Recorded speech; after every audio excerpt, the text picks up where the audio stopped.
Para cuidar. Fala, Major. Rapaz, vocês não deixam escapar nada, viu?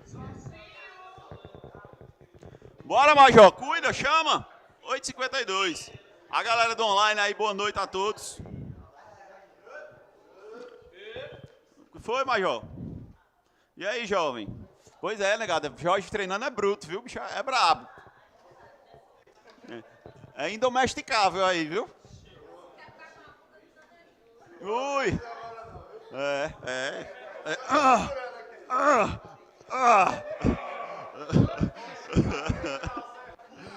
É força, Major, que o homem bota. Senhores, pontualmente 8h53, senhores, vamos deixar de conversa, vamos cuidar na vida. 8h54 aqui no meu relógio, mas ali tem 8h53, vamos se basear por aquilo. Estamos de volta aqui, meus amigos, para mais um nosso reencontro, né? Falando ainda sobre a parte especial do Código Penal, né? O professor Aquiles pediu que nós conversássemos hoje sobre crimes contra a vida, certo? Então vamos fazer aqui aquela velha revisão e eu inseri para vocês algumas questões sobre o crime da moda, que é o crime de feminicídio. Inclusive, é tão da moda que a gente procura questões de concurso dele e simplesmente ainda não existem. Porque a lei é agora já desse ano de 2024, né? Já agora do segundo semestre. Então ele ainda não foi cobrado. De modo, senhores, que no futuro próximo, não tenham dúvidas, que esse crime de feminicídio ele vai ser cobrado com muita intensidade. Por quê? Porque é novidade legislativa. O povo que está estudando por material desatualizado ainda está encontrando o feminicídio lá como qualificadora do crime de homicídio. Certo? Então é interessantíssimo que vocês conheçam essa redação. Eu criei aí umas questões aí, umas pegadinhas, vai que o examinador resolve copiar. Mas assim, por hora ainda não existem questões do crime, do novo crime de feminicídio. Existem questões sobre a então qualificadora do feminicídio. Então aqui eles pediram que nós conversássemos hoje, meus amigos, sobre crimes contra a vida. Por que crimes contra a vida? Senhores, porque é o tema certo e cai na prova de vocês. Vocês que vão enveredar aí pela carreira policial, não tem como fugir, porque afinal de contas o homicídio é o que nós chamamos de um crime por excelência, né? Na verdade, para mim, senhores, o direito é isso, né? Direito não é usucapião, divórcio, essas coisas de família. Não. Direito, meu amigo, é facada, é tiro, é morte. Isso aí é direito, Major. Isso aí, para mim, isso aí é rojão. Que será o dia a dia de vocês no futuro próximo, né? Então, sejam todos bem-vindos, estamos juntos aqui para bater esse papo. Eu vou tirar alguns minutinhos aqui falando um pouquinho de teoria e depois a gente passa a resolver as questões juntos, aí para vocês verem aí como é que pode acontecer. Mas, senhores, a nossa pauta hoje é falar sobre a vida. Na verdade, sobre os crimes contra a vida. Crimes contra a vida, meus amigos, quando eles forem cometidos na modalidade dolosa, os chamados crimes dolosos contra a vida, eles serão julgados pelo tal do Tribunal Popular do Júri. Qual é a ideia? A ideia, senhores, é que nesses casos de crimes dolosos contra a vida, simplesmente você seja julgado pelos seus pares. E isso, até certo ponto, muita gente critica o Tribunal do Júri, muita gente diz que era melhor ter um juiz togado. André, o que é um juiz togado? É um juiz de carreira, é um cara que estudou a vida toda, passou no concurso para juiz e está lá para julgar. Do que você ser julgado pelos seus pares, né? E aí muita gente defende o Tribunal Popular do Júri exatamente porque é aí onde reside a beleza da coisa. É você ser julgado pelos seus pares. Eu imagino que eu já contei a história para vocês do Quintino Cunha, né, que é um advogado bem famoso que tem aqui no Ceará, ele era meio gaiato, e ele fazendo uma sustentação, ele disse, boa noite, senhor juiz, boa noite, senhor promotor, boa noite, senhores jurados, boa noite, senhor juiz, senhor promotor, boa noite, senhores jurados. E passou em 5 minutos, cumprimentando todo mundo, dando boa noite, sem, afinal de contas, apresentar a defesa. Aí o juiz se impacientou e disse, meu amigo, não vai apresentar a defesa, não? Ele disse, está vendo? 5 minutos eu repetindo a mesma coisa, o senhor achou ruim. E meu cliente, que passou a vida toda sendo chamado de corno? E aí ele começou a fazer a defesa. Então, veja, um negócio desse vai entrar na cabeça de um juiz togado, que o cara matou o outro porque chamou ele de corno. Então, certas teses, de fato, do Tribunal Popular do Júri, somente vão ter aceitação se forem pessoas leigas, pessoas comuns. E aí, interessante, né? Lá no sistema do Tribunal Popular do Júri, o que vigora é o chamado sistema da íntima convicção. Interessante aqui, vocês que estão estudando processo penal com o Bruno Veras, né? É o sistema da íntima convicção. O processo penal comum, ele adota o chamado livre convencimento motivado. O juiz tem que fundamentar as suas decisões racionalmente. E lá no júri? Não, meu filho, lá no júri ele só diz absolvo ou condeno. Tanto é, meus amigos, que no júri existem relatos que já foram usados cartas psicografadas. Vocês sabiam dessa história? Chamaram na época o Chico Xavier, e Chico Xavier psicografou uma carta do além, e isso foi usado pela defesa e foi apresentado aos jurados. É sério, eu não estou inventando não, pode olhar no Google. E aí o cara absolveu. André, mas e o jurado? Como foi isso aí? Bom, se os jurados se convenceram, ele não tem que dizer por que é que absolve ou deixa de absolver. Ele simplesmente absolve ou condena. Eis a beleza do tribunal popular do júri. Tem gente que ama, tem gente que odeia, mas fica aí esse registro lá, é íntima convicção. Lá você não tem que dizer por que não, você só diz sim ou não.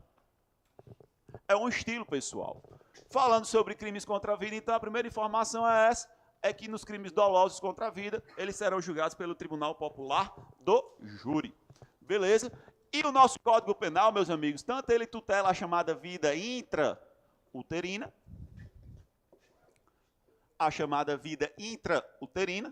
como também a chamada vida extrauterina. Como assim, André? Senhores, a partir do momento que ocorre um fenômeno conhecido como nidação, que é nidação? É aquele óvulozinho fecundado que vai ser fixado no útero materno, chamado endométrio, o nome do negócio. Quase uma aula de biologia, para vocês matarem as saudades. A partir daquele momento é que é considerado que nós podemos falar em vida intrauterina. Beleza? Vida intrauterina. Já está protegido pelo direito penal? Já. É aqui, meus amigos, onde nós falamos dos chamados crimes de aborto. Vamos falar rapidamente, talvez não hoje, mas certamente na próxima aula falaremos sobre aborto. Aborto, ele tutela exatamente a vida intrauterina, que permanece vigente, né? Inclusive a discussão da moda, aí trazendo para vocês aí, para discutirem nas mesas de bar, é que o pessoal quer acabar com as hipóteses em que o aborto é considerado lícito, né? O chamado aborto necessário e o chamado aborto sentimental. Aborto sentimental, quando a gravidez é decorrente de estupro. Aborto necessário é aquela situação em que é sacrificada a vida do feto para preservar a vida da gestante. Existe um movimento muito forte no Congresso Nacional no sentido de eliminar isso, e aborto seria crime em toda e qualquer hipótese. A conferir o que vai acontecer nas cenas dos próximos capítulos. Fato é, a vida intrauterina ela é protegida pelo direito penal. E ela é protegida até quando, André? Até, meus amigos, o momento do parto. Porque a partir do momento do parto, é quando a gente pode começar a falar de vida extrauterina. Ou da realização da cirurgia cesárea, ou então, meus amigos, a partir do chamado parto natural. A partir daquele momento, quando começam as contrações expulsivas, as meninas aí que já tiveram filho aí, certamente já vão entender do que eu estou falando, é nesse momento que considera que é a vida extrauterina. Nesse momento aqui, senhores, é onde eu vou ter o artigo 121, nosso querido crime de homicídio. Nós vamos ter aqui o 122, nosso querido crime de participação em suicídio ou em automutilação.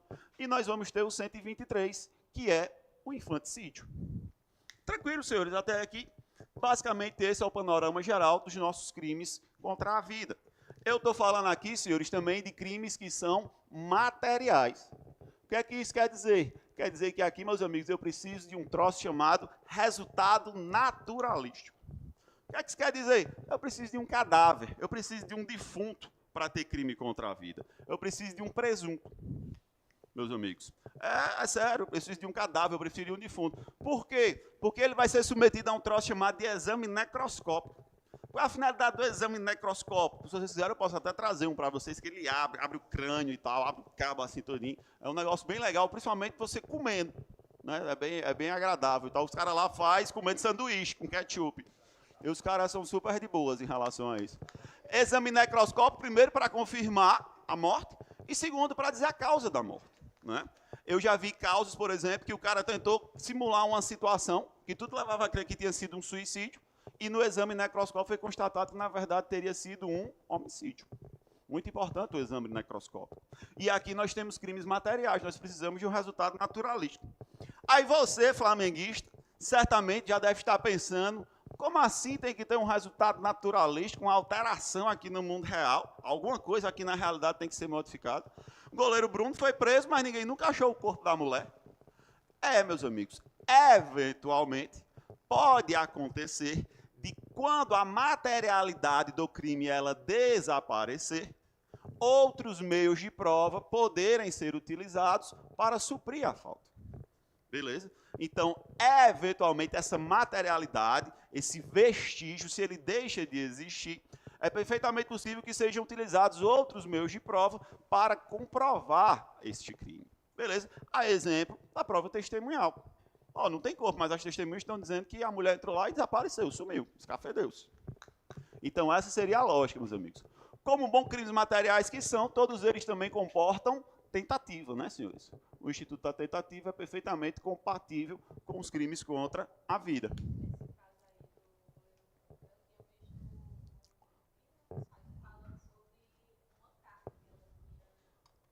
Psicografado também?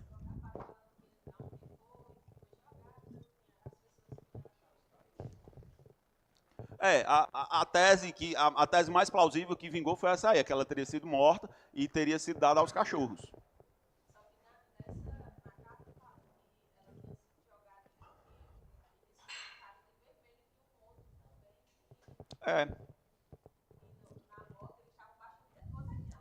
Aí, na verdade, ela está ajudando é a acusação, né? Enfim, lá no júri até cabe esse tipo de discussão por conta da íntima convicção. Num processo penal comum não caberia, porque aí a gente adota o chamado livre convencimento motivado. Ele tem que usar argumentos racionais. E aí é uma questão de fé.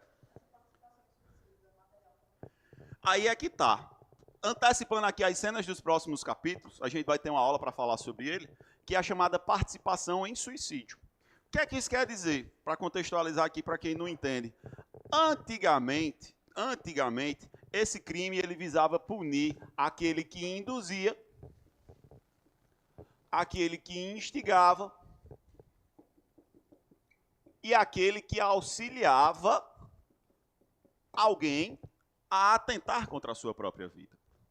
Tanto é que o crime, eu gosto de chamar ele de participação em suicídio, mas na verdade é induzimento, instigação, auxílio ao suicídio. Lembrando, suicídio em si não é crime, por conta daquele princípio da alteridade. O que é que quer dizer o princípio da alteridade, André? Quer dizer que o direito penal ele somente pode se ocupar daquelas condutas que transcendem, que saem da sua esfera individual. É por isso, por exemplo, que a cogitação não é crime.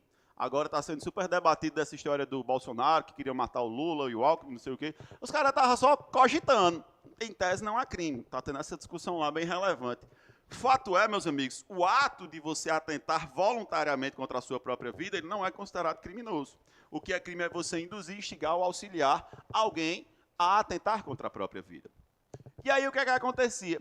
Até então, para você ter esse crime do artigo 122, você tinha que ter o resultado morte, ou então o resultado lesão corporal de natureza grave. Se não houvesse nenhum dos dois, esse induzimento, essa instigação e esse auxílio ficavam impunes. Não havia punição. Era uma condição objetiva de punibilidade. Só era punível se do induzimento, instigação ou auxílio tivesse decorrido morte ou lesão corporal de natureza grave. Aí algum infeliz teve a genial ideia de criar o jogo da baleia azul. Alguém já ouviu falar do jogo da baleia azul? O jogo da baleia azul, ele ficava dando atividades, ele ficava dando tarefas para você executar. E dentro dessas tarefas você acabava tendo que se automutilar. No final do estágio poderia chegar até a morte. E aí isso parece que se difundiu entre os jovens, enfim, gerou muita polêmica, gerou muito problema. E o legislador resolveu colocar aqui no artigo 122, que até então punia apenas quem induzia, instigava ou auxiliava alguém ao suicídio, colocou também a automutilação. Nada a ver. Por quê? Porque aqui nós estamos falando do bem jurídico tutelado, vida. E aí ele colocou a automutilação. A automutilação está muito mais ligada à sua integridade corporal, tem muito mais a ver com lesão corporal. Fato é que ele jogou aqui. E outra, ele fez mais.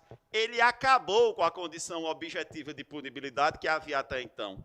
E ele transformou esse crimezinho aqui hoje em crime formal. Quer dizer, André, que a mero induzimento, a mera instigação, o mero auxílio ao suicídio, a automutilação por si só já é crime? É. Então, meu amigo, minha amiga, quando sua amiga tiver levado o chifre do namorado, tiver deprimida, tiver procurando ajuda, e você disser, amiga, se mata, bicha chata da porra, vai se lascar. Aí ela disse, é mesmo, né? Cara, isso por si só já é crime. Por favor, não recomende Pablo, não recomende Marília Mendonça e outras variantes, tudo porque você pode ser enquadrado no direito penal. E aí, como é que ficou o resultado morte e o resultado lesão corporal de natureza grave? Foram transformados em qualificadoras. Foi isso que aconteceu. Hoje, o 122, em regra, crime formal. Um mero induzimento, a mera instigação, um mero auxílio, ainda que não haja resultado naturalístico, já é considerado uma conduta criminosa. Beleza? Tranquilos? Respondendo a essa pergunta aí do 122. Tranquilo, senhores. Então, traçando aqui linhas gerais, falando aqui sobre crimes contra a vida, eu vou me alongar um pouco mais com vocês, meus amigos. Puxar aqui para o lado de cá. Vamos falar um pouquinho sobre ele, sobre o homicídio. Beleza? Que é o foco da nossa aula de hoje. Homicídio é o crime por excelência, inclusive é um dos crimes mais antigos, né, da humanidade. Meu amigo Vinícius, para quem não sabe, já foi pastor da Igreja Universal. Além de tudo, ele é marqueteiro, ele é arquiteto, é pastor, o cara é foda. Um dos crimes mais antigos que se tem notícias são dos irmãos, né? O Caim que matou Abel. Se Vinícius quiser discorrer sobre a motivação do crime e tudo, sobre os bastidores. Enfim, é um negócio super antigo que aconteceu. Então, o homicídio ele é muito, muito antigo. Para vocês, o que é que vocês têm que saber, não podem deixar de saber. Primeiro, meus amigos, vocês têm que conhecer o parágrafo 1º, lá do crime de homicídio. Por quê? É no parágrafo 1º que você vai encontrar o chamado homicídio privilegiado. André, como assim o homicídio privilegiado? Isso, meus amigos, é uma causa de diminuição da pena, que é o que você vai chamar de uma minorante. André, voei. Que diabo é isso aí, major? Galera, simples. Todo crime, ele traz as chamadas causas de aumento e as chamadas causas de diminuição. Como é que eu sei se é uma causa de aumento ou é uma causa de diminuição? Simples. Elas sempre vêm em forma de fração. Seja para aumentar, você vai chamar de causa de aumento ou majorante. Seja para diminuir, que você vai chamar de minorante. Beleza? Aqui no caso do homicídio, você tem que conhecer as hipóteses que o tornam privilegiado. Basicamente, aqui nós vamos ter o relevante valor moral. Como assim, André, relevante valor moral?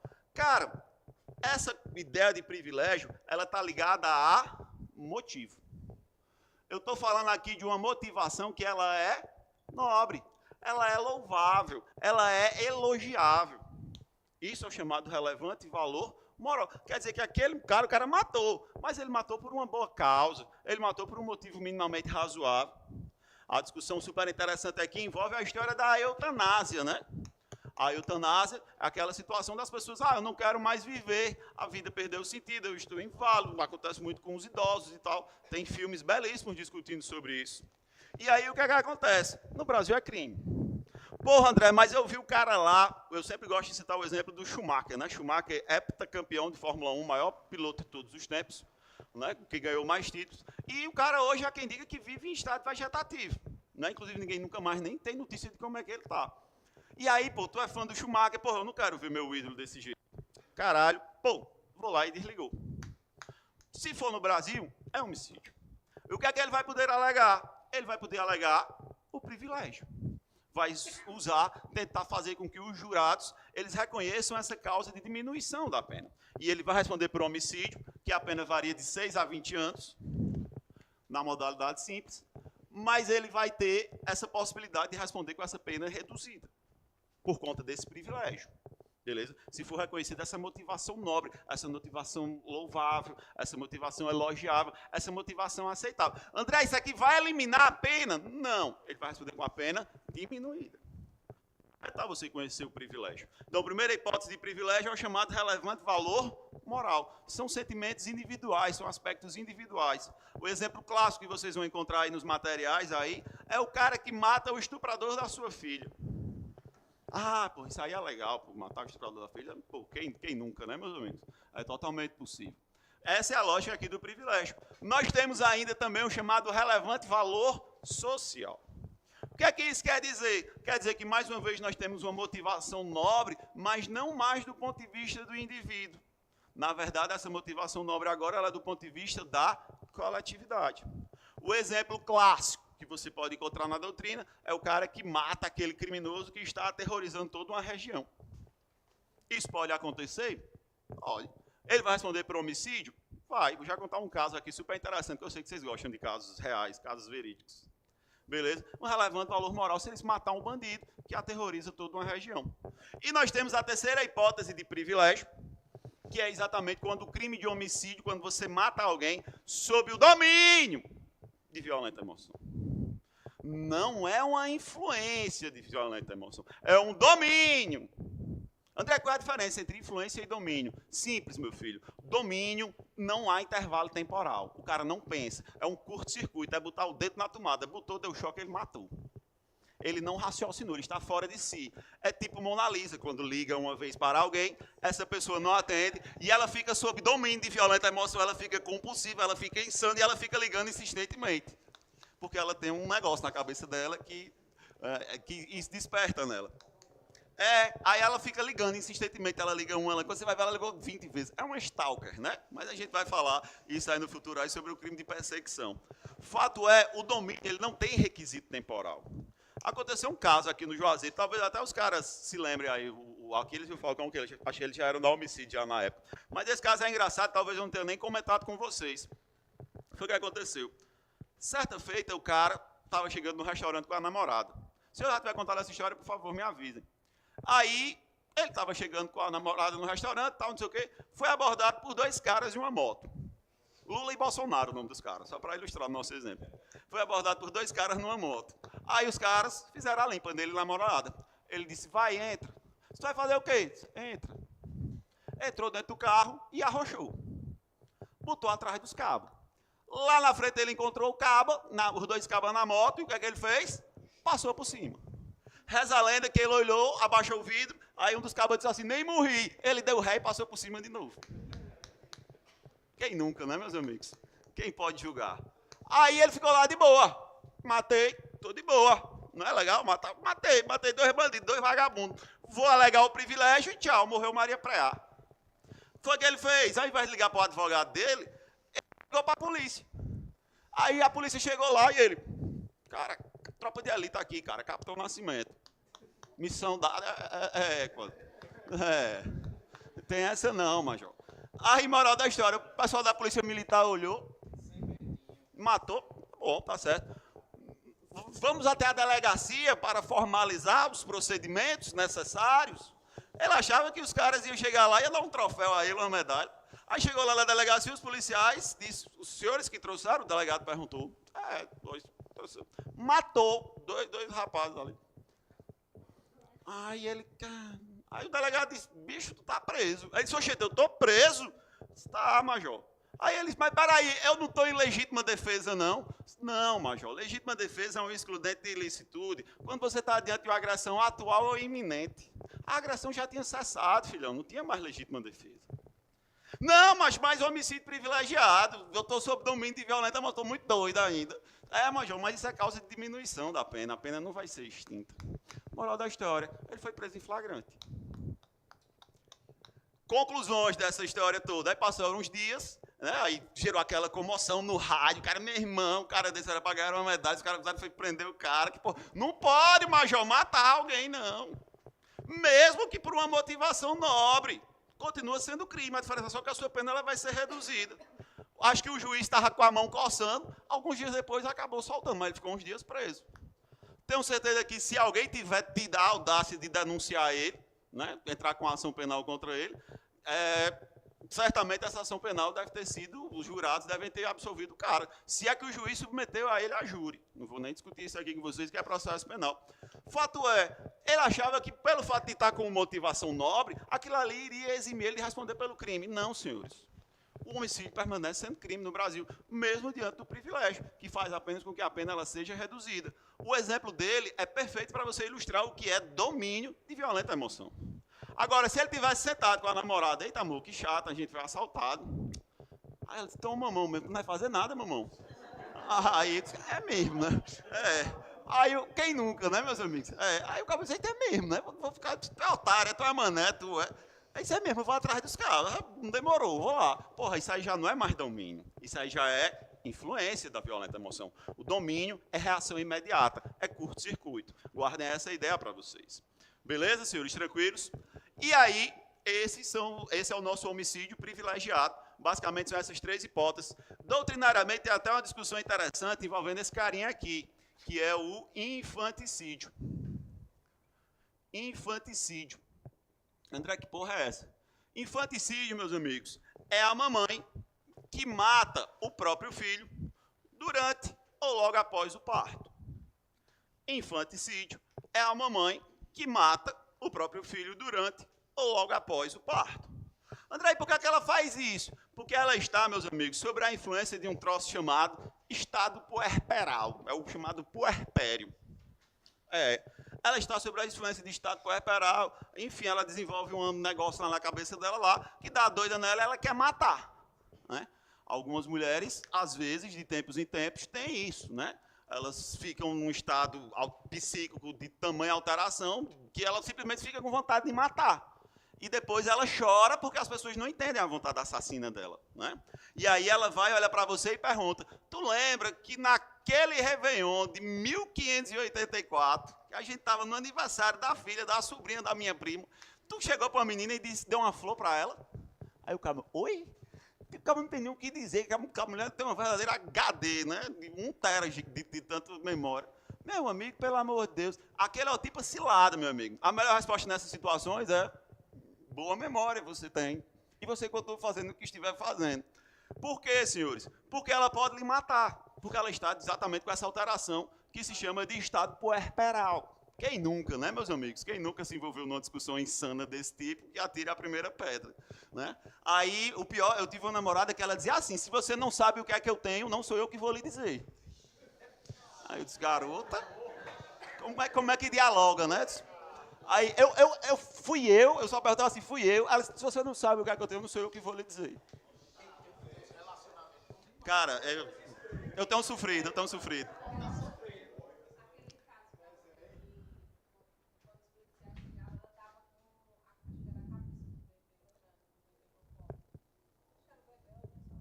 Pode ser um infanticídio. Pode ser um infanticídio. Só que veja, o infanticídio ele tem 2 requisitos básicos. Ele é delimitado no tempo. Tem que ser durante ou logo após o parto. E além disso, tem que ter um outro elemento, que é a chamada influência do estado puerperal, que tem que ser provado. Inclusive, esse estado puerperal ele pode ser tão maluco, ele pode ser tão escroto, que pode gerar a inimputabilidade dela. Dizer, essa moça aí não tem o menor discernimento do que ela está fazendo, ela está totalmente fora de si. Isso tem que ser provado. Por que tu está falando de infanticídio, André? Porque muitos doutrinadores entendem que o infanticídio seria uma 4ª modalidade de privilégio, embora não esteja no artigo 21. Mas ele tem todas as características, tanto é que aqui a pena é detenção. Por quê? Meu filho, a mulher está alterada, major. Você botar para lascar na mulher alterada? Não pode. E veja, tem esses 2 requisitos. Durante ou logo após o parto e estado puerperal. Sem isso, está descaracterizado em infanticídio e aí volta para a regra geral, homicídio. Beleza? Fiquem atenados aí com essas possibilidades aí. Então tem gente que diz, infanticídio seria uma 4ª hipótese de privilégio. Tem gente que defende. Legalmente falando, não há. É um crime autônomo. Embora o tratamento dele seja bem menos brando. Exatamente por conta dessas alterações psíquicas que acontecem. Show, galera! Ainda falando sobre homicídio, nós temos várias qualificadoras. Beleza? Essas qualificadoras, todas elas estão no seu parágrafo 2º. Beleza? André, o que são qualificadoras? São circunstâncias, meus amigos, que alteram os patamares abstratos da pena. São as chamadas qualificadoras. Como assim?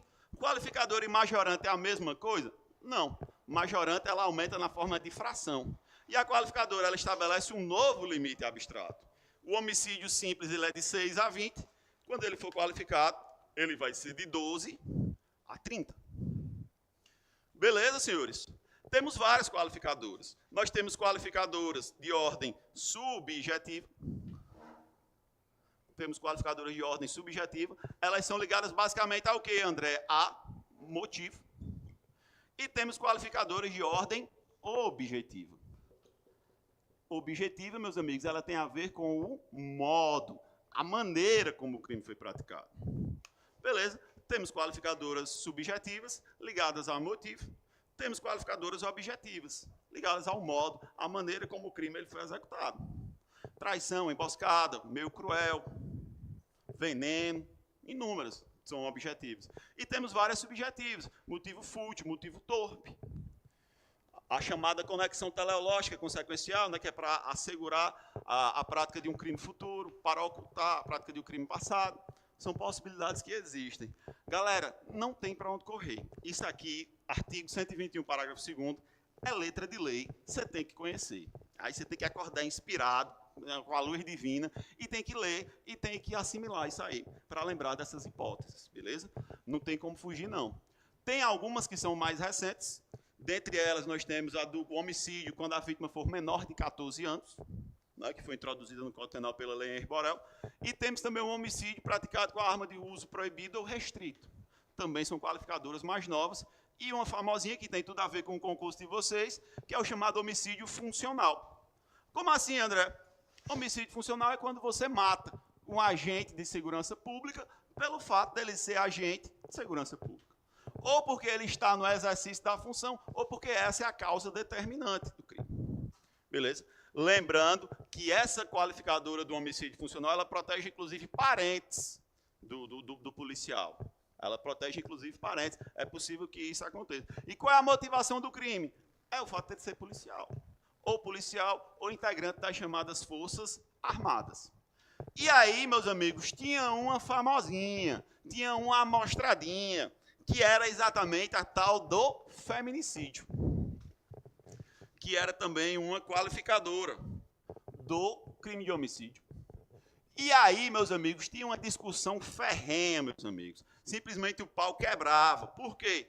Porque a galera ficava discutindo essa qualificadora do feminicídio, que tinha sido introduzida no Código Penal em 2015.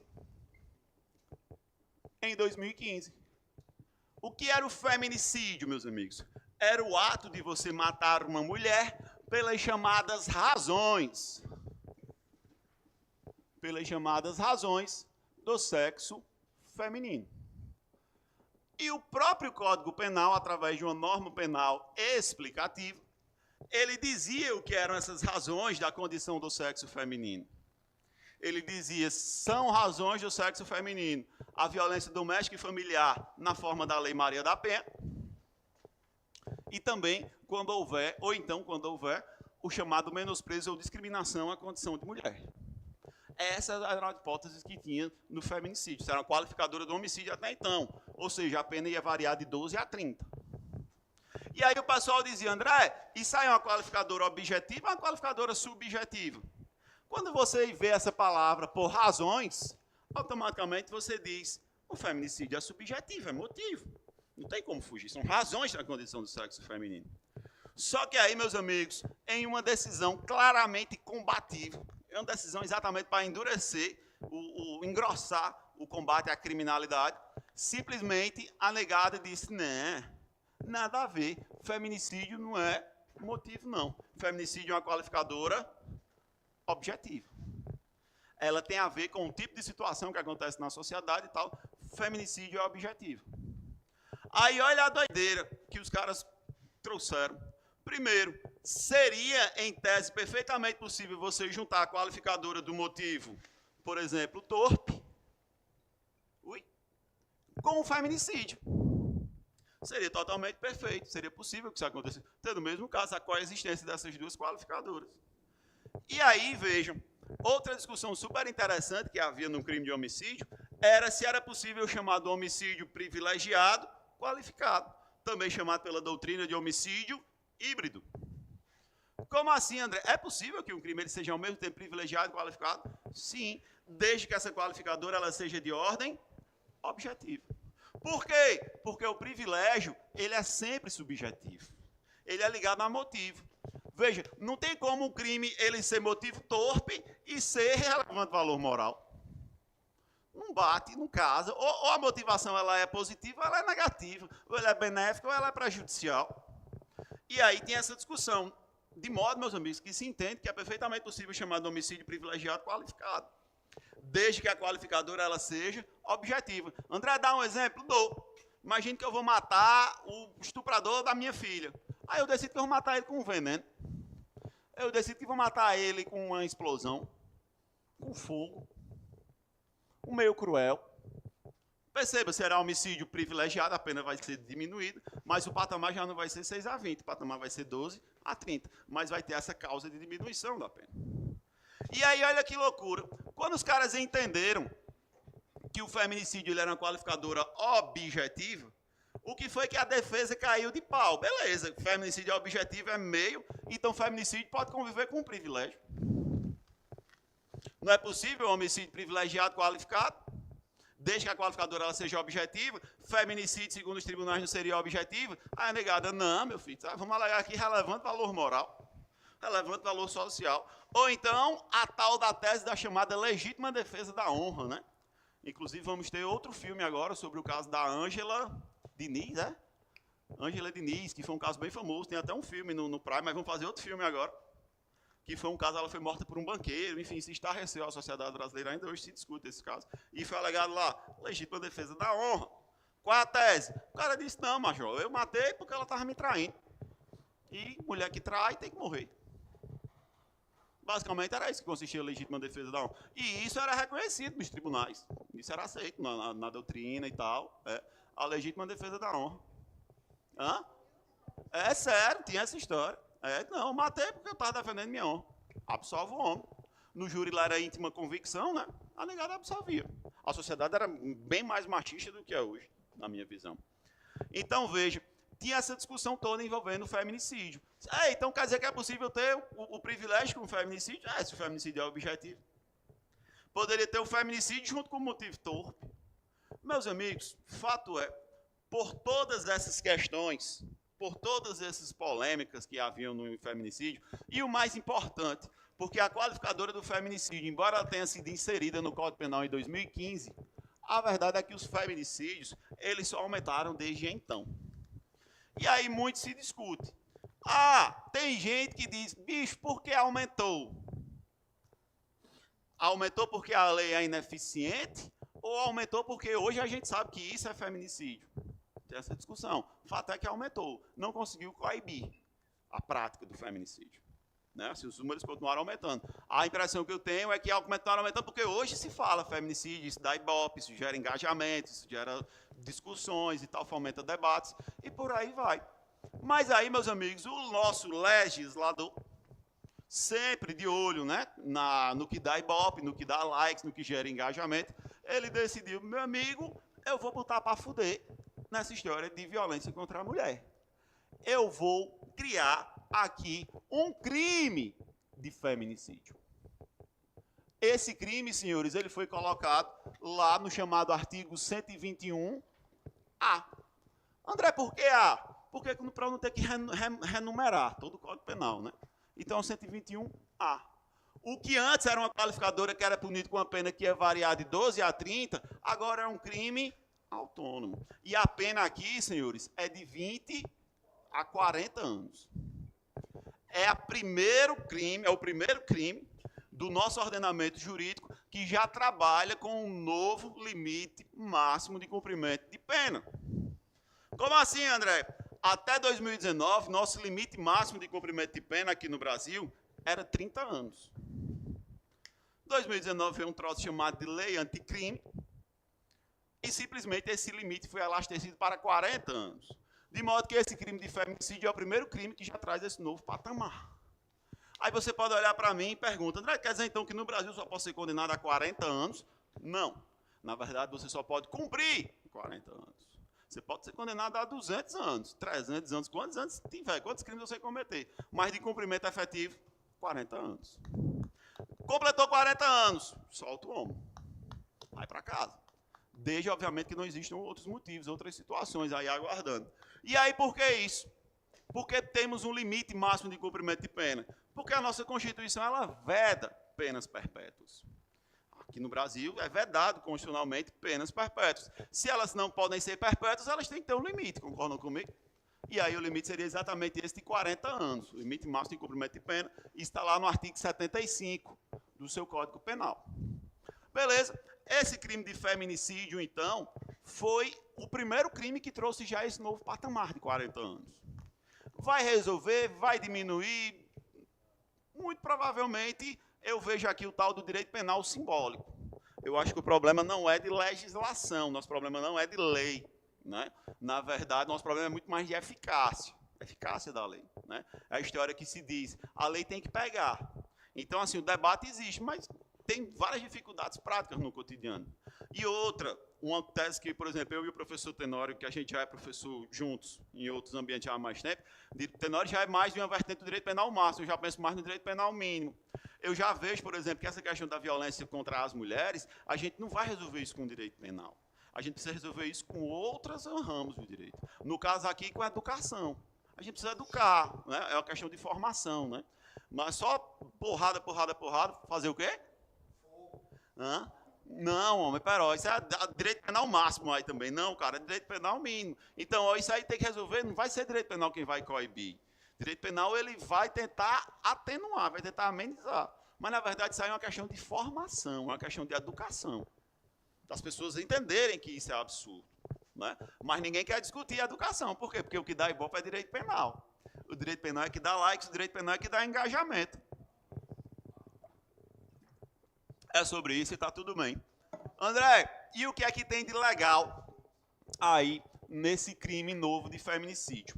Na verdade, essa lei, que é a Lei 14.994, 994 de 2024, muita gente chama ela de a lei do feminicídio como crime autônomo. E aí tem que ter cuidado com isso. Por quê? Porque, na verdade, essa lei ela não trata apenas desse crime de feminicídio. O que ela trata de maneira muito forte, de maneira muito contundente, é das chamadas razões da condição do sexo feminino. Beleza? Então, todo mundo, é a lei do feminicídio. Não, é a lei punindo com maior rigor crimes cometidos por razões da condição de sexo feminino. André, o que são razões da condição do sexo feminino?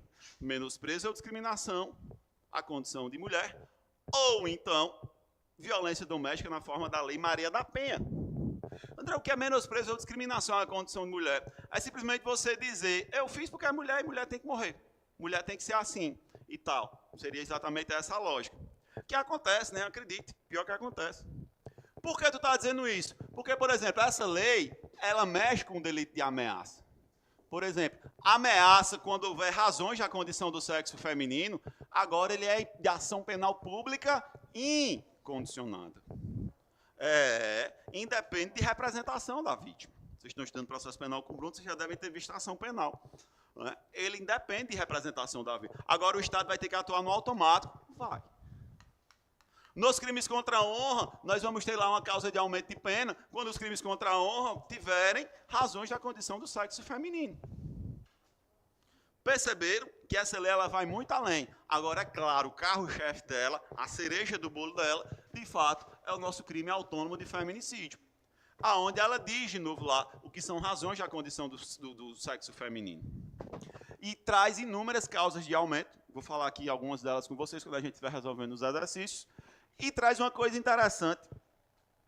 Ela praticamente deixa bem claro que as situações que configuram qualificadoras objetivas do homicídio, todas elas aqui no feminicídio se transformam em majorantes.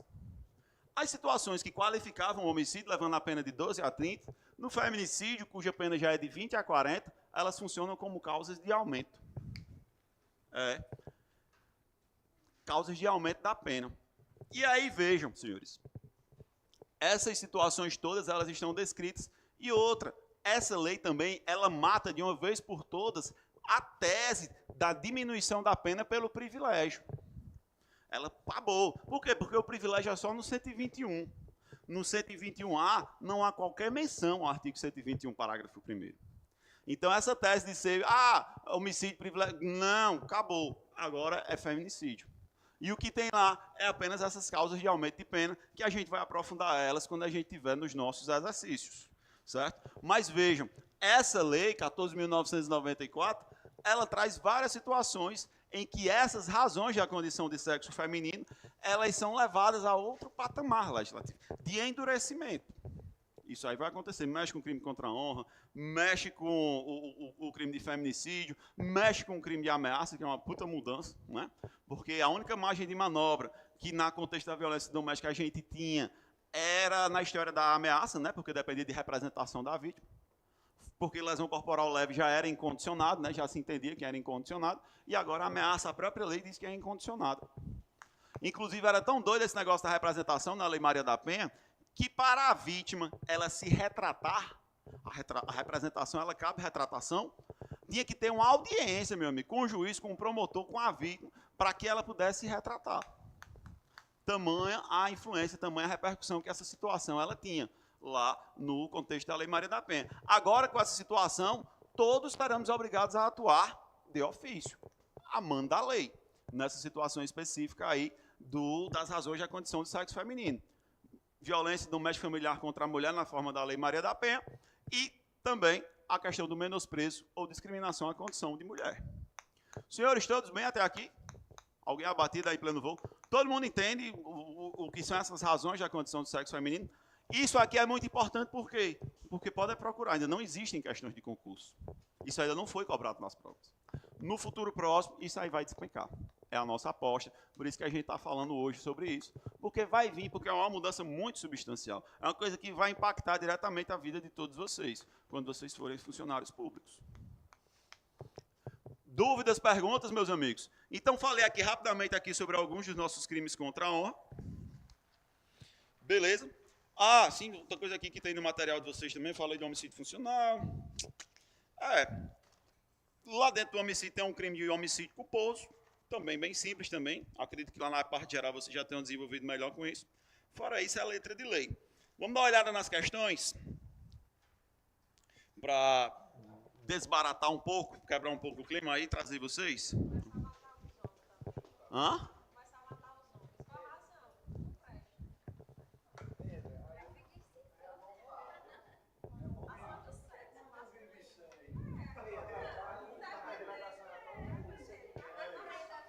A regra da retratação é até o oferecimento. A regra é geral. Agora, na Maria da Penha, é até o recebimento. E a Maria da Penha ela ainda vai além. Tem que ter uma audiência designada com a mulher. Para ela ir lá e dizer por que ela quer desistir. Aí, veja, na lesão corporal, a súmula, acho que é 542 do STJ, já tinha derrubado, dizendo, ó, é incondicionado. E agora, na ameaça, é incondicionado também. Ou seja, hoje em dia, meu amigo, mexer com mulher, nesse contexto das razões da condição do sexo feminino, é fumo, João. Então você, meu amigo, minha amiga, antes de fazer alguma coisa, você se certifique, se grave, pegue um vídeo dela e tal, porque depois para ela dizer que você ameaçou ela, disse que, se arroma, major. E aí você tem que prender em flagrante. É rojão. Mas, de fato, na Lei Maria da Penha até o recebimento. Mas agora, com essa mudança, essa discussão perdeu o sentido. Por quê? Porque agora não tem mais representação na ameaça no contexto da Lei Maria da Penha. Tornou letra morta. Senhores, bora para as questões aí, para a gente quebrar aí o clima aí, vocês reagirem aí, que meu amigo pastor ali tá... O cara já foi dono de cabaré, já foi dono de... Esse cara é guerreiro, viu? Esse cara é... Esse cara é bom. Galera, mas muito importante, esses artigos dessa aula de hoje, 121 e o 121A. Leiam, é importante que sejam lidos. Reaja, meu amigo, Bora. Primeira questão, senhores, ela nos diz, diferente do homicídio qualificado, que aumenta a pena, o homicídio privilegiado pode resultar em uma pena menor para o réu. O homicídio privilegiado é definido como um homicídio cometido sob a influência de um motivo de relevante valor social ou moral, ou sob violenta emoção logo após injusta provocação da vítima. Pode ainda haver homicídio qualificado privilegiado, mas é indispensável que as qualificadoras elas sejam de natureza objetiva, que se refere aos meios e modos pelos quais o homicídio ele foi praticado. Vale lembrar que as privilegiadoras elas são todas subjetivas, já que se relacionam com o motivo do crime ou com o estado anímico do agente. Sendo assim, assinale a alternativa que reúna corretamente exemplos de qualificadoras objetivas. Ou seja, meus amigos, aquelas ligadas ao meio, ao modo de execução do crime, à maneira como ele foi praticado. Então, ele traz várias qualificadoras, supostamente, e ele pede para você identificar aquelas que são apenas qualificadoras objetivas, ligadas ao meio, ligadas ao modo como o crime foi praticado. Começando pela letra A. Ela diz, para assegurar a execução, a ocultação, a impunidade ou vantagem de outro crime. Meus amigos, isso é o que se chama de conexão teleológica ou consequencial. Beleza? São dois crimes que estão ligados no tempo. Um é a razão de ser do outro. Isso é motivo. Perfeito. Então, automaticamente, a gente já elimina a letra A, porque estamos buscando apenas qualificadoras objetivas. B de bola. Ele diz, são qualificadoras objetivas contra a mulher por razões da condição de sexo feminino. Aí tem essa divergência, lembrando que antes tinha o ponto pacífico, que era considerado objetivo, mas essa discussão agora perdeu o sentido, porque se tornou foi crime autônomo. Aí diz, a traição de emboscada mediante simulação ou outro recurso que dificulta ou torna impossível a defesa do ofendido. Isso, de fato, é uma qualificadora objetiva. Aí ele vai e coloca se a vítima é pessoa com deficiência ou com doença que implique o aumento de sua vulnerabilidade. Senhores, na verdade, essa última situação aí, ela invalida nosso item, porque, na verdade, isso aí não é uma qualificadora. Na verdade, essa situação aí é uma causa de aumento de pena aplicável apenas para o homicídio qualificado por ter sido cometido contra um menor de 14 anos, beleza? Isso aí foi introduzido no Código Penal pela lei Henri Borel. Tranquilos? Então, letra B está falsa, essa parte aí não é qualificadora, isso aí é majorante. Bora para C. Em condição de sexo feminino, caracterizado por violência doméstica e familiar, menosprezo ou discriminação à condição de mulher. Aí, se o autor é ascendente, padrasto ou madrasta, tio, irmão, cônjuge, companheiro, tutor, curador, preceptor ou empregador da vítima, ou qualquer outro título que tiver autoridade sobre ela. Gente, isso aí não é qualificadora também. É a mesma situação, né? E se o crime for praticado na instituição básica de educação básica pública ou privada. Isso aí é majorante, também exclusivo, lá da qualificadora do homicídio contra menor de 14 anos. Elimina a letra C também. Letra D, nos diz, a traição de emboscada mediante dissimulação ou outro recurso que dificulte ou torne impossível a defesa da vítima. Com emprego de veneno, fogo, explosivo, asfixia, tortura ou outro meio insidioso ou cruel, ou de que possa resultar perigo comum, com emprego de arma de fogo de uso restrito ou proibido. Meus amigos, letra D é exatamente apenas composto de qualificadoras objetivas. Então, o nosso gabarito aí na primeira questão já vai ser de cara a letra D. A letra E de Eva nos diz, contra a autoridade ou agente descrito nos artigos 142 e 144 da Constituição, integrantes do sistema prisional e da Força Nacional de Segurança Pública, no exercício da função ou em decorrência dela, ou contra seu cônjuge, companheiro ou parente consanguíneo até terceiro grau, em razão dessa condição.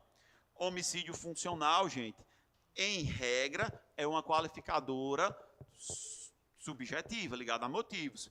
Embora, contudo, entretanto, eu particularmente, isso é uma posição pessoal minha, eu acho que deveria ser dado o mesmo tratamento que foi dado ao feminicídio na época, dizer, ó, isso aí é objetivo. O mesmo deveria acontecer, por exemplo, com o homicídio contra menor de 14 anos. Por quê? Porque são pessoas que merecem um tratamento diferenciado. Por ela lógica do feminicídio, não vejo porquê, né? A mulher não é vulnerável, o menor de 14 anos também é vulnerável. Os pobres agentes de segurança pública ou das Forças Armadas, coitados, são vulneráveis também, vivem morrendo, né? Então, quem nunca, né, meus amigos? Pode acontecer. Fato é, meus amigos, essa primeira qualificadora aí, ela é motivo, beleza? E invalida nosso item, tornando o gabarito na nossa primeira questão a letra D de dado. Amém? Segunda questão, senhores. Sobre os crimes contra a vida, assinala a alternativa correta com base no Código Penal brasileiro. O ordenamento jurídico brasileiro não permite o chamado aborto necessário. Meus amigos, aí nós já temos uma assertiva falsa. Por quê? Porque o aborto necessário, ele permanece vigente. Estão querendo tirar? Estão. Isso aí é fato. Existe um debate pesado lá no Congresso Nacional, no sentido de tirar o aborto necessário e criminalizar todas as hipóteses de aborto. Mas ainda é discussão, ainda não tem nada de concreto. Beleza? Então, a letra A ela é falsa, porque o aborto necessário ele continua sendo permitido. O que é aborto necessário, André? É aquele aborto, meus amigos, praticado em estado de necessidade para salvar a vida da gestante. Letra A, então, está falsa. Letra B, o homicídio será qualificado se for praticado por milícia privada sob o pretexto de prestação de serviço de segurança ou por grupo de extermínio. Senhores, isso não é uma qualificadora, é uma causa de aumento de pena, é uma majorante. E tem uma pegadinha maravilhosa aí. É a única hipótese de homicídio hediondo que não é qualificado. Vou repetir. Todas as qualificadoras do homicídio, elas são consideradas crimes hediondos. O único homicídio que é hediondo, mas não é qualificado, é exatamente o artigo 121, parágrafo 6º. É o homicídio praticado em atividade típica de grupo de extermínio, beleza? Então, aí, isso aí não é qualificador, isso é uma causa de aumento. E é a única hipótese de homicídio que é hediondo, mas não é qualificadora. Então, letra B está falsa. Letra C. O crime de infanticídio consiste simplesmente em matar o próprio filho durante o parto ou logo após. Faltou aí, senhores, 2 elementos. Durante ou logo após o parto, mais estado puerperal. Lembre do macete. Infanticídio é uma modalidade especial, é como se fosse um privilégio, beleza? Exatamente por conta do estado puerperal. Então a letra C está falsa. Letra D. No crime de induzimento, instigação, auxílio ao suicídio ou automutilação, a pena será aplicada em dobro se o autor é líder, coordenador ou administrador de grupo, de comunidade ou de rede virtual, ou por estes é responsável. Senhores, aí está irretocável, né? Estamos falando exatamente do artigo 122 do CP. Ele traz exatamente um rigor maior, porque queria combater esse joguinho aí da baleia azul. Ele está reproduzindo aí a literalidade do artigo 122, parágrafo 6º.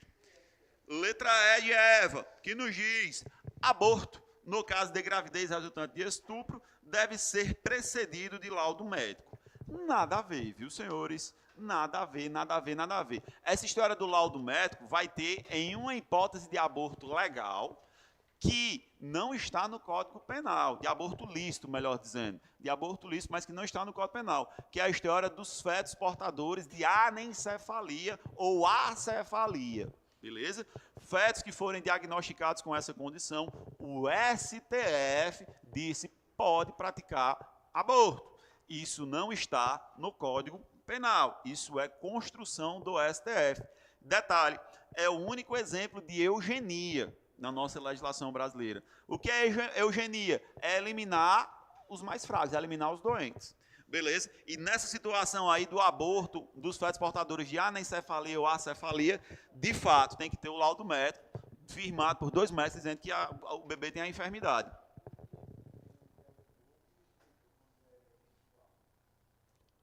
Como assim o dobro e o triplo? É no artigo 122. Ele é trazido. Nessa hipótese que ele trouxe aqui, ele traz o dobro. E mais adiante, ele traz a hipótese do triplo.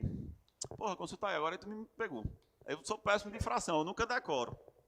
Mas é no 122. Tem um... Por motivo egoístico?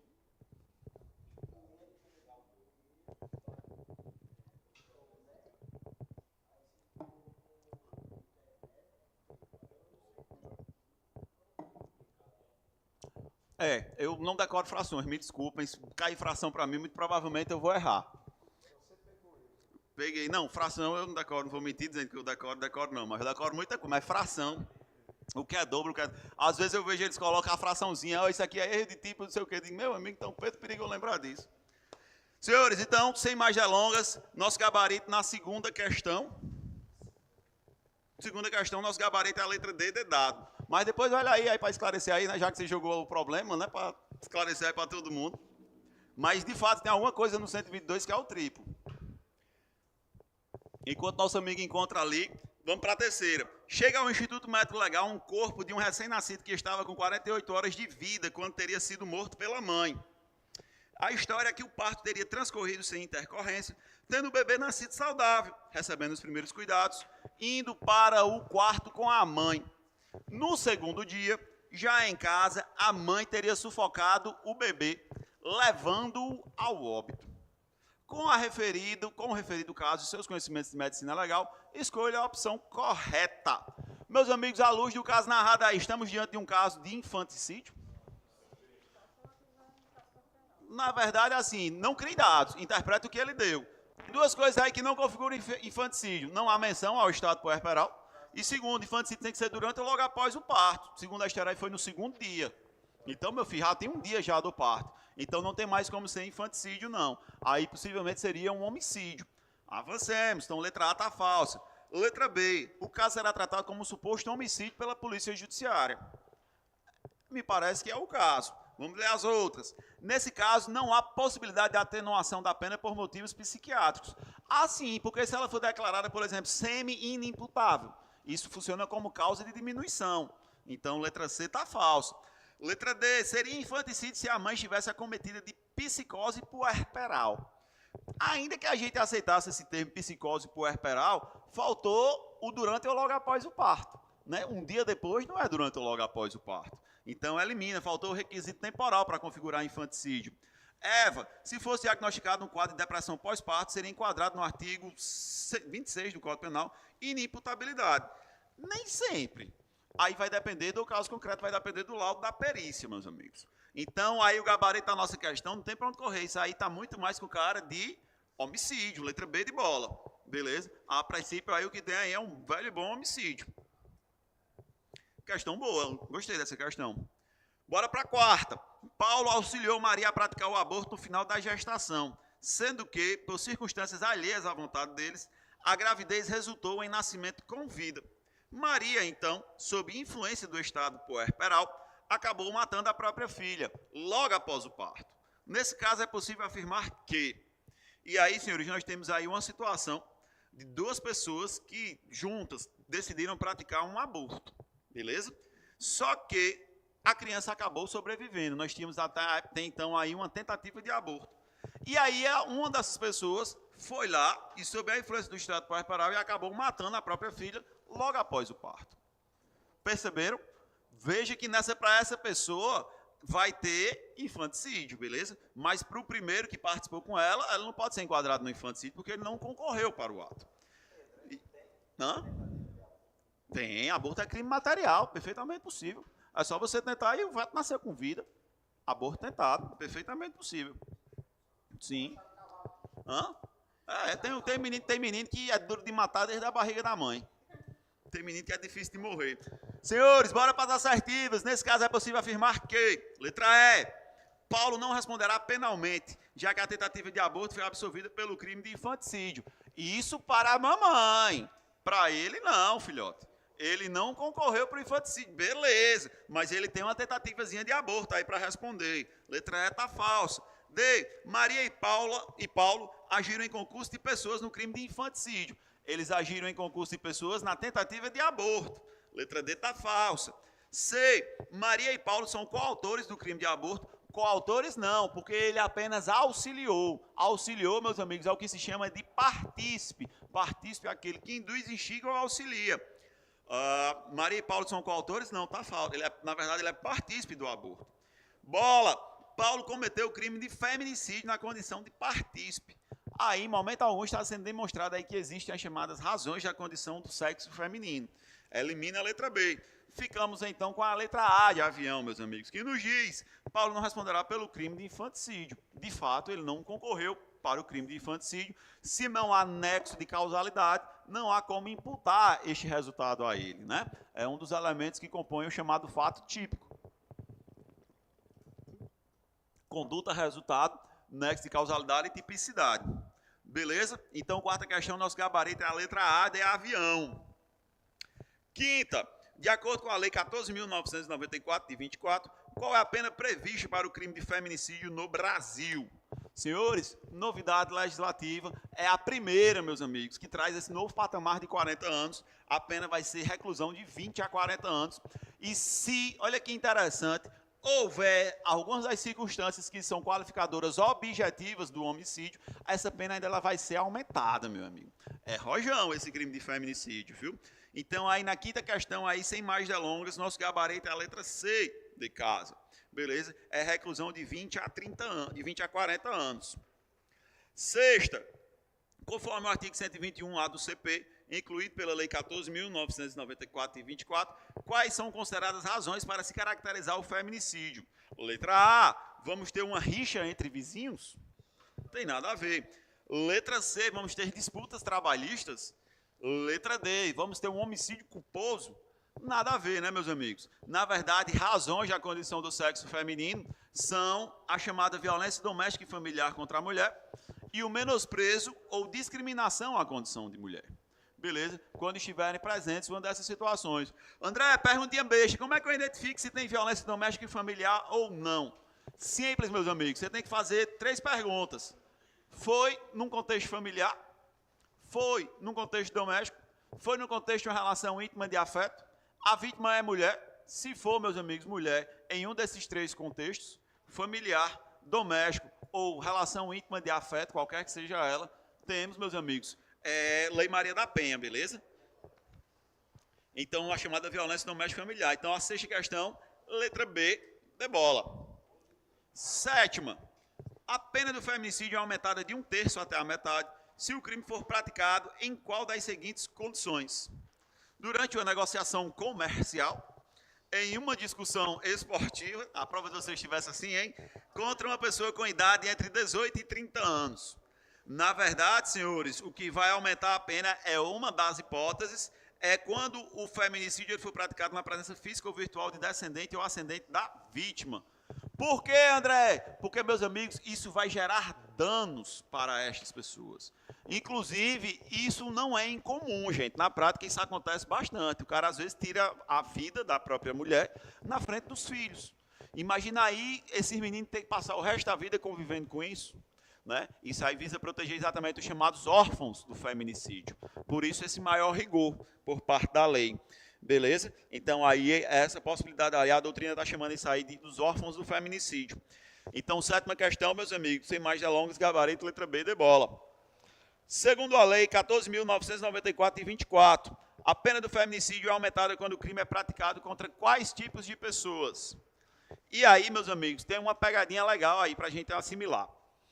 Qual é a diferença, André, que vai ter entre o feminicídio e o homicídio? Veja, o homicídio, quando ele for cometido contra menor de 14 anos, ele vai ser homicídio qualificado. A pena vai ser de 12 a 30 anos. E isso é uma inovação trazida pela Henri Borel. Beleza? E aí, o que é que acontece? No feminicídio, essa circunstância da vítima ser menor de 14 anos, ela funciona como uma causa de aumento. Beleza? Pegadinha aí. No homicídio, isso qualifica, no feminicídio, o crime, ela apenas majora. Beleza? É exatamente quando o feminicídio ele tiver como vítima menores de 14 ou maiores de 60 anos e pessoas com deficiência, beleza? É uma possibilidade também que está lá prevista no artigo 121A, no parágrafo 2º dele. Parágrafo 1º é onde está o conceito de razões da condição do sexo feminino. Então, cuidado com isso. Se for homicídio, é qualificadora. Se for feminicídio, que tem as razões da condição do sexo feminino, isso funciona como uma majorante. Então, oitava questão, nosso gabarito é a letra A de avião. Nona, qual das opções abaixo caracteriza o feminicídio como um crime autônomo, conforme a lei 14.994 de 24? E aí ele dá várias hipóteses, né? O feminicídio deixou de ser qualificadora do homicídio, o que torna inválida a letra A, é tratado e passou a ser tratado como um crime distinto e específico, inclusive com suas regras próprias, né? E afastando de uma vez por todas a incidência do privilégio. Então, nona questão, gabarito de cara já é a letra B. Na letra C está dizendo que o feminicídio está condicionado a crimes passionais. Nem sempre, beleza? Acontece, bastante acontece, mas nem sempre. E aí, veja que interessante. Hoje em dia, com o feminicídio, essa discussão ela já não tem tanta relevância. Por quê? Porque não tem mais o privilégio. Como assim, André, o privilégio? O privilégio tem a história do crime passional, que é o domínio da violenta emoção, né? Que, no fundo, ia acabar desbocando na legítima defesa da honra. Agora, essa discussão ela perdeu a razão de ser, porque não tem mais domínio de violenta emoção. O que pode ter é apenas uma atenuante da pena, que está lá no artigo 65 do CPI. Mas a atenuante ela tem uma importância menor em relação a tudo isso. Beleza? Então, está condicionado a crimes passionais é falso. Está atrelado a disputas financeiras, aí, meus amigos, é psicotécnico, né? É para saber se você é doido. Então, nona questão aí, o gabarito é a letra B de bola. 10ª questão. A pena para o crime de feminicídio é aumentada de 1/3 até a metade se o crime for praticado em qual condição específica? Em uma festa privada? Em um evento esportivo? Durante uma audiência judicial? Vê logo que quem fez essas questões é muito criativo. Em descumprimento das medidas protetivas da Lei Maria da Penha. Perfeito, senhores. De fato, o feminicídio, se for cometido com descumprimento das medidas protetivas de urgência, isso fará com que a pena ela seja aumentada. Até porque você está menosprezando, você está sambando na cara da justiça. Inclusive, é interessante esse negócio fofocando aqui com vocês, das medidas protetivas de urgência. Eu trabalho na DDM, né? Não sei se vocês sabem. E, às vezes, as mulheres chegam lá e tal, não sei o quê, e aqui acolá uma delas sempre diz, sei nem pra que eu tô vindo fazer isso aqui, não vai dar em nada mesmo. Esse negócio de medida protetiva, isso lá presta aí, vive morrendo aí um monte de mulher. Aí eu disse, minha santa, primeiro que respeita o trabalho do escrivão, né? Segundo, não fique menosprezando meu trabalho, né? Se a senhora não acredita, não vem encher o saco, né? Mas, enfim, não pode dizer isso, né? Vítima vulnerável. Aí, o que foi que eu disse? Eu disse, jovem, pense o seguinte. Beleza, eu estou entendendo seu argumento. De fato, os números são altos. No entanto, você já ouviu aquela máxima que avião só vira notícia quando cai? Então, o que é que acontece? Você está se apegando ao que deu errado. Para cada um que dá errado, quantos será que a gente não consegue evitar? Quantos será que não funciona? Então, assim, você está sabendo que deu errado. De fato, avião só vira notícia quando cai. Mas para cada avião que cai, quantos não estão voando aí o tempo todo sem acontecer nada? Então, bebê, se você não acredita, deu vontade de dizer isso, não vem encher o saco, leva para casa, vai apanhar em casa. Mas é a vida, né, Major? Nem sempre tudo que a gente pensa a gente pode dizer. Meus amigos do online, por favor, não gravem isso. Eu nunca falei isso, estou brincando. Isso é cogitação, não é punível. Cogitação. Então, de fato, meus amigos, descumprimento de medidas protetivas de urgência majora a pena do feminicídio. 11ª, o que ocorre com as circunstâncias pessoais elementares do feminicídio quando há coautoria ou participação no crime. E aí, meus amigos, simples, a gente falou aqui sobre motivos. Motivos, meus amigos, como são circunstâncias subjetivas, elas são sempre pessoais. A regra é que circunstâncias de caráter pessoal, elas não se comunicam, salvo quando elementares. No entanto, contudo, entretanto, meus amigos, embora antigamente que o privilégio sempre subjetivo ele seria incomunicável, que comunicaria seriam as circunstâncias objetivas, no feminicídio a lei ela já foi expressa em dizer, ó, isso aqui vai se comunicar sim, beleza? Essa história das razões da comunicação, e aí ele já traz uma previsão legal expressa nesse sentido, contrariando lá o artigo 30 do CP. Beleza? Isso está lá no artigo 121A, parágrafo 3º, beleza? Então, ele já está trazendo aí uma exceção à regra, né? Que só seriam compartilháveis, só seriam comunicáveis quando fossem elementares. 12ª, se bem que em se tratando do feminicídio, acaba sendo elementar também, né? Não? A 11ª, então, é a letra B. Ele está reproduzindo aí o 121A, parágrafo 3º. Beleza? 12ª. De acordo com a Lei 14.994 de 24, a pena para o feminicídio pode ser agravada se a gente estiver em qual das seguintes condições. Letra A, em perfeitas condições de saúde. Letra C, em viagem de férias. Letra D, em período de licença não remunerada. Gente, é letra B, né, gente? Isso é psicotécnico. Gestante ou nos 3 meses posteriores ao parto. De fato, isso existe, está lá previsto na legislação. Já estava previsto antes, quando era qualificador, e agora continua. 13ª. A nova legislação considera feminicídio como um ato de matar uma mulher por qual razão principal? Motivos políticos, disputas de trabalho, conflitos de trânsito. Meus amigos, é razões da condição do sexo feminino. 14ª. Qual é a agravante para o feminicídio que ocorre contra uma pessoa com doenças degenerativas que acarretam vulnerabilidade física ou mental? E aí, meus amigos, ele traz alguns patamares, eu mesmo não decoro fração, é um defeito meu. A pena é aumentada de 1/3 até a metade, artigo 121A, parágrafo 2º. Beleza? Meus amigos, essa letra de lei é importante que vocês a conheçam. E aí, a nossa última questão, a 15ª, questão...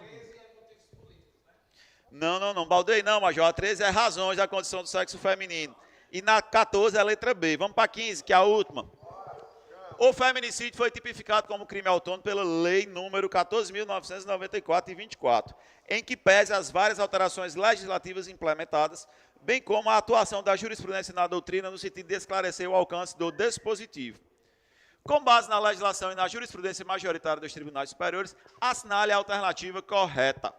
Ele diz, a lei número 14.344 de 22 alterou a legislação para proibir a utilização no tribunal do júri da tese de legítima defesa da honra como justificante no crime de feminicídio. Senhores, quem derrubou a legítima defesa da honra não foi o legislador, foi o STF, viu? O STF disse, ó, essa porra não serve para nada, não usem mais este caralho. Basicamente foi isso. Não foi lei, meus amigos. Então, a letra A está falsa. Isso é entendimento do STF, beleza? O guardião da Constituição. Letra B. Quando o homicídio se tratava de qualificadora, sucedia que as qualificadoras do motivo torpe do feminicídio eram incompatíveis entre si, já que ambos possuíam o mesmo caráter subjetivo, caracterizando bis in idem a sua imputação simultânea.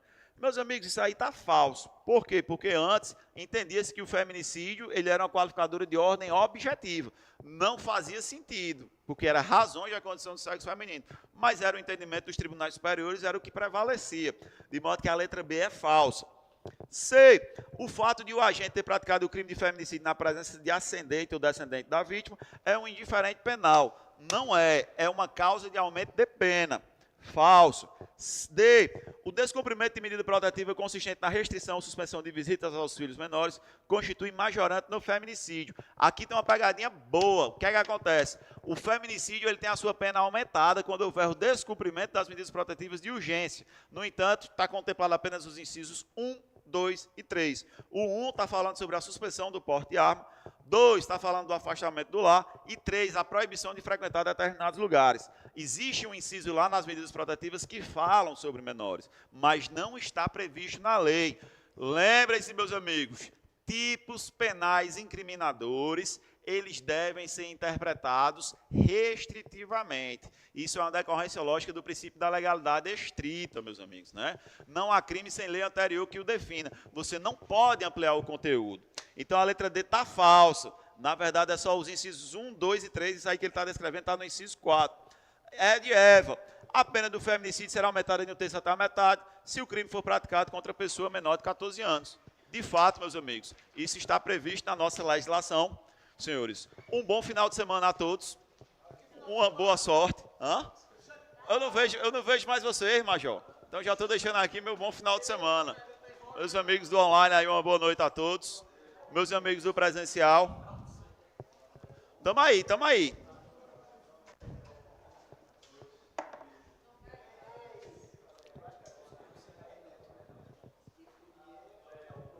Não, homem. Tem no tem. Inclusive,